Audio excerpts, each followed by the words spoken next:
Hi అండి అందరికీ. ఈరోజు బొమ్మడాయి పులుసు వండుదని చెప్పేసి బొమ్మడి ముక్కలు అయితే తెప్పించుకున్నానండి మా ఆయనగారితోటి. నాకు చాలా ఇష్టం ఈ బొమ్మడాయి పులుసు అంటే. టేస్ట్ అయితే చాలా బాగుంటుంది వండుకుని తింటే. వండి కూడా ఇంట్లో 3 months అలాగా అవుతుంది. ఆల్మోస్ట్ బయట వేసి క్లీన్ చేసి తీసుకొచ్చారండి మా ఆయనగారు. కానీ ఒకసారి మనం ఇంట్లో కూడా క్లీన్ చేసి కడుక్కోవాలండి 3 times.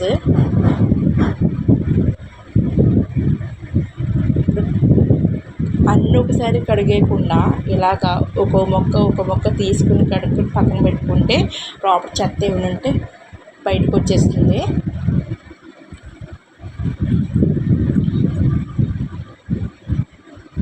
ఇప్పుడు కడుగుతాం అయితే అయిపోయిందండి. ఇప్పుడు కూర ఎలా వండాలో చూపిస్తున్నాను మీకు. ఒక మిక్సీ గిన్నె తీసుకుని అందులో కొద్దిగా జీలకర్ర, కొన్ని ఎల్లిపాయ రేఖలు, చిన్న ముక్క అల్లం, ఈ సైజు ఎల్లిపాయలు 4, వీటిని మీడియం సైజు కట్ చేసుకుని అయితే ఇందులో వేసుకోవాలి. వేసుకున్నాక ఇప్పుడు దీన్ని మిక్సీ ఆడి పేస్ట్ కింద అయితే చేయాలి. పేస్ట్ అయితే చేసానండి. ఇప్పుడు దీన్ని పక్కన పెట్టుకోవాలి. ఇప్పుడు గ్యాస్ ఆన్ చేసుకుని ఒక ఖాళీగా ఉన్న గిన్నె అయితే పెట్టుకోవాలి. ఇప్పుడు ఇందులోనే 3 spoons ఆయిల్ వేసుకోవాలి. ఆయిల్ కాగాక 3 పచ్చిమిర్చి పొడుగ్గా కోసుకుని ఇందులో వేసుకోవాలి. ఇప్పుడు దీంట్లోనే మన మిక్సీ ఆడిన పేస్ట్ అయితే వేసుకోవాలి. వేసుకుని ఒకసారి ఇలా కలుపుకోవాలి. ఇప్పుడు మూత పెట్టుకుని 3 నిమిషాల పాటు మగ్గనివ్వాలి.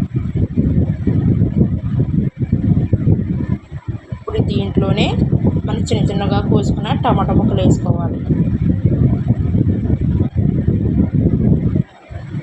వేసుకున్నాక ఒకసారి మళ్ళీ ఇలా కలపాలి. కలిపిన తర్వాత మూత వేసుకుని అయితే ఒక 5 నిమిషాల పాటు మగ్గనివ్వాలి.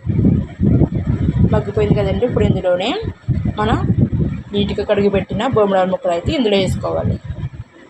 ఇప్పుడు ఇందులోనే 1/2 స్పూన్ పసుపు, 2 స్పూన్స్ కారం,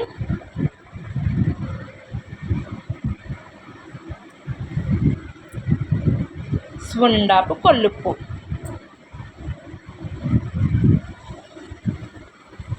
ముక్క ములిగేంత వరకు నీళ్ళు.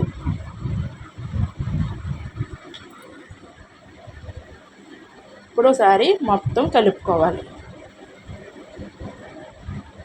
కలుపుకున్నాం కదండి. ఇప్పుడు తిరగబడేంత వరకు మూత తీసుకుని అయితే ఉడకనిద్దాం. చింతపండు రసం అయితే నానబెడుతున్నాను. ఇప్పుడు మూత తీసుకుని అయితే తిరగబడింది కదండి. ఇప్పుడు ఇందులోనే మనం నానబెట్టుకున్న చింతపండు రసం అయితే వేయాలి.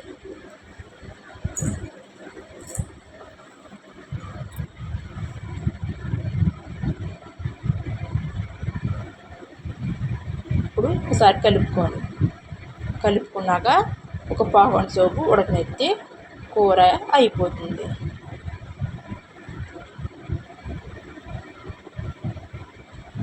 అయిపోయిందండి. ఎంతో టేస్ట్ అయిన బొమ్మడాయి పులుసు.